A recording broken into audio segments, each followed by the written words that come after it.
dokter ya ini the only one favorit nih, dokter.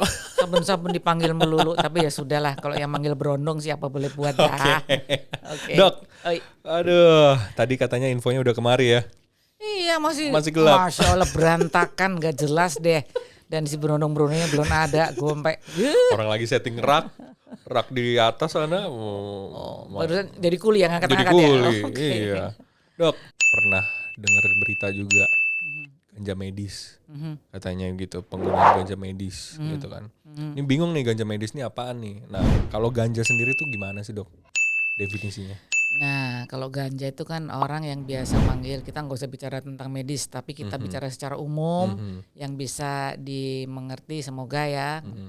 Orang selalu bilang ganja ya, kemudian orang biasa manggilnya juga cimeng, ada yang bilang juga marijuana atau panggilnya apalah hashish dan sebagainya. Hafal ya?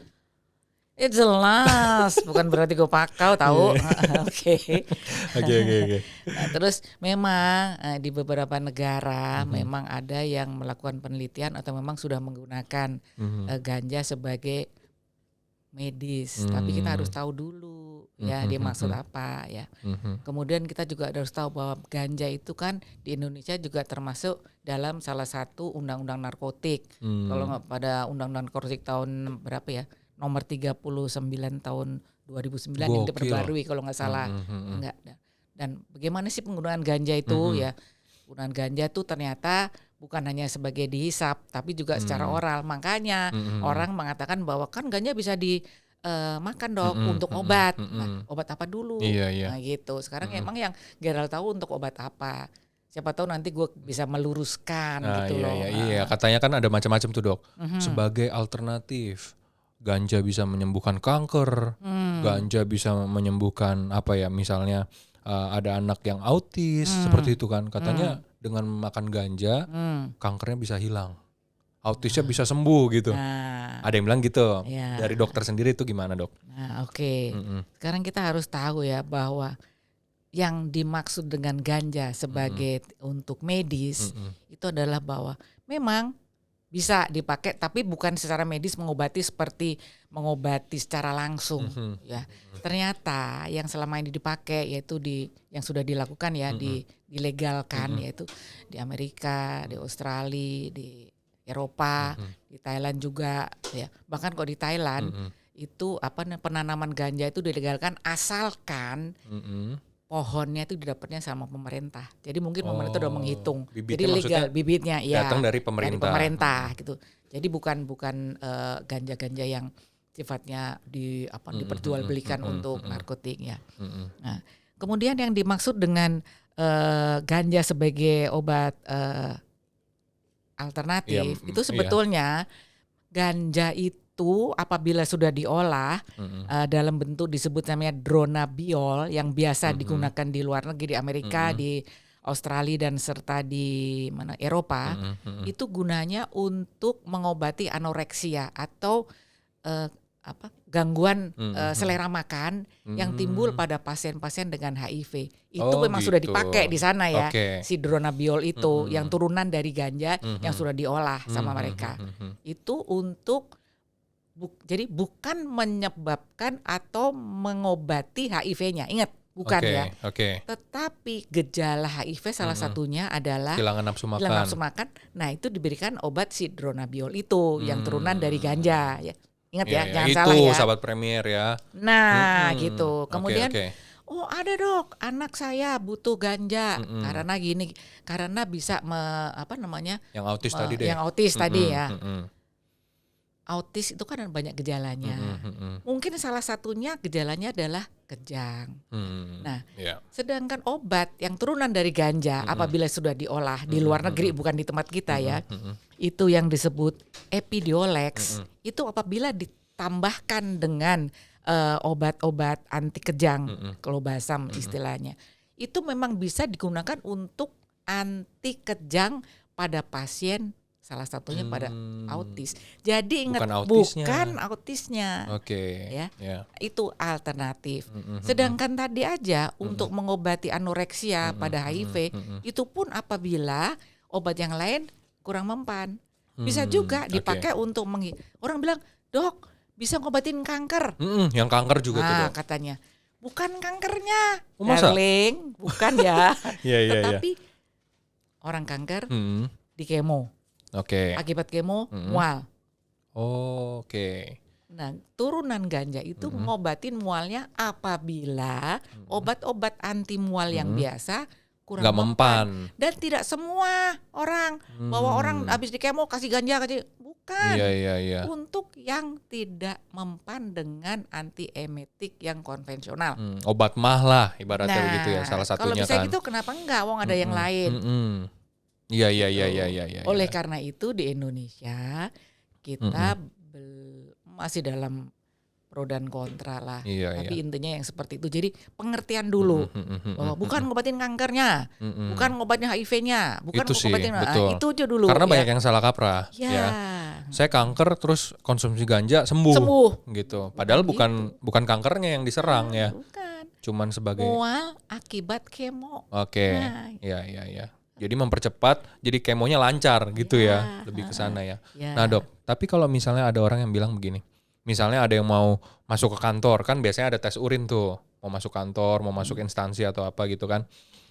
Saya nggak tahu ya, saya bukan menuduh orang ini menggunakan ganja, tapi kalau ada yang berpendapat bahwa saya kayaknya udah lama deh nggak pakai itu, kok sekarang masih positif gitu, itu kenapa Dok? Jadi gini, orang pengguna ganja itu ternyata bisa dipakai secara dihirup. Cara menghirupnya juga macam-macam caranya lah. Tidak perlu saya contohkan. Jangan Dok, jangan. Ntar dicontoh Rijal. Rijal nih ada nih di sini nih. Itu. Dia lagi makan. Bukan ganja tapi Dok. Bukan ganja, yang ngiring-ngiringin kita. Jadi ganja begitu dihisap, masuk. Dia disimpan, masuknya nomor 1 penetrasinya di otak, melalui paru-paru, mati penetrasi di otak. Dan dia tuh disimpan di dalam lemak, di metabolisme di dalam liver, disimpan di dalam lemak, dan bisa berlangsung sampai 30 hari. Makanya kalau orang bilang, saya udah pakai Dok, tapi udah lama, kok sekarang masih positif? Nah kita harus pertimbangkan dulu, asal dia jujur. Iya. Itu intinya. Tapi untuk mengatakan bahwa dia pengguna, kan kita harus menelaah jangan jarak jauh, banyak macam-macam. Ya katakanlah ganja ini memang punya efek ya. Tadi kan untuk otak ya Dok. Nah kalau misalnya ini digunakan berlebihan atau digunakan di luar anjuran medis lah, gitu ya. Efek buruknya apa sih Dok?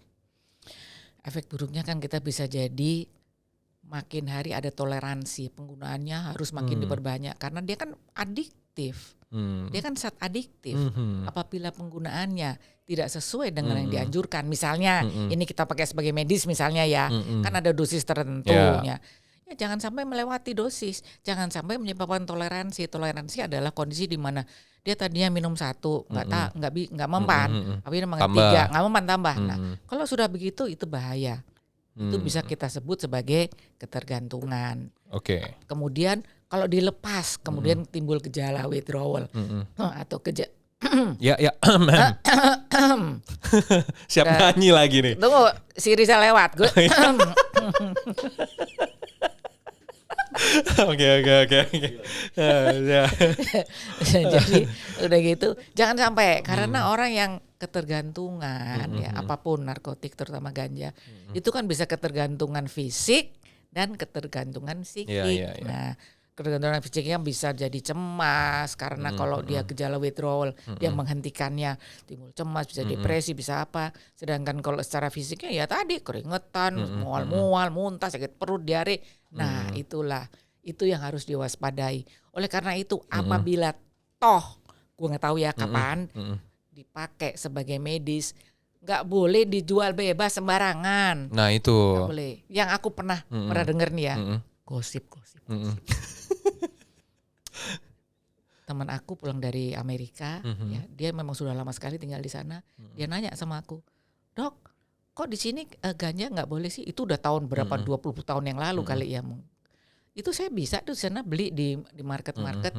Namanya marijuana pills, gunanya untuk menghilangkan rasa sakit. Memang bisa. Tapi kalau di sini kan karena fungsi efek adiksinya itu loh. Kalau di luar negeri ya mereka udah lebih punya kebebasan yang tak terbatas. Contohnya di Australia, di Amerika, terutama di Amerika ya. Itu. Kok bisa sih dok? Di sana kita bisa beli di supermarket marijuana pills namanya. Itu bebas ya di Bebas, supermarket ya. Oke. Yang kita khawatirkan kan tadi mungkin memang dosisnya kecil, mungkin memang di situ ada tulisannya marijuana pills, tetapi ada analgetik yang lain yang ditambahkan di situ, sehingga sebetulnya yang memberikan efek itu si analgetiknya itu. Tapi kalau di sini kan masih dilindungi oleh undang-undang narkotik. Nah itu masih jadi pro dan kontra gitu. Ya terkait dengan penyalahgunaan juga tuh dok. Pastinya. Ya kan? Penyalahgunaan gitu. Jangan sampai lah nanti ditangkap BNN. Janganlah. Ya. Kasian. Oke. Dok, Rizal mau pulang. Ntar dulu. Enak aja. Itu orang itu. Makanya dia selalu gitu ya. Dia suruh kita berdua ngomong. Tuh dia santai-santai nih makan, dia minum, ya enggak? Dia cuma gini doang dok. Pencet keluar. Iya. Tiba-tiba masuk bawa makanan. Iya, terus udah gitu lu lupa pencet. Hai Rizal. Hai Gerald.